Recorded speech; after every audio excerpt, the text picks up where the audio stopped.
ഒരു കൊടുങ്കാട് വെട്ടാനുണ്ട്.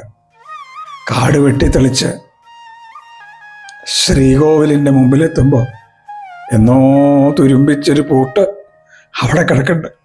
അത് തല്ലിപ്പൊട്ടിച്ച് എണ്ണ കൊണ്ട് ലേപനം ചെയ്ത താക്കോല് കൊണ്ട് ആ ശ്രീലകം ഒന്ന് ഞാൻ തുറക്കും. അകത്തേക്ക് ഇങ്ങനെ നോക്കും. എൻ്റെ ഹൃദയമാവുന്ന ശ്രീലകത്ത് എൻ്റെ പൊന്നു ഗുരുവായൂരപ്പനുണ്ട്. അതൊക്കെ അറിയാം. മാറാലയൊക്കെ പിടിച്ചിട്ടുണ്ടാവും. അതൊക്കെ കഴുകി വൃത്തിയാക്കി ഒരു തിരിയിട്ട് കത്തിച്ച് എൻ്റെ കണ്ണാന്ന് പറഞ്ഞാലും നമസ്കരിക്കും. കണ്ണാ, നീ കാത്തിരിക്കില്ലേ എൻ്റെ വരവിന്? അവിലും നാരായണിയും ജ്ഞാനപ്പാനയും ഒന്നുമില്ല കേട്ടോ. മഞ്ജുള കൊണ്ടുവന്ന പോലെ ഒരു മാല പോലും ഇല്ല. എൻ്റെ ഹൃദയത്തിൽ നിന്നോടുള്ള ഒടുങ്ങാത്ത പ്രേമം മാത്രമേ ഉള്ളൂ. നീ മാത്രമാണിനി എനിക്കൊരു ബന്ധു കൃഷ്ണ. കൃഷ്ണ ഗുരുവായൂരപ്പ.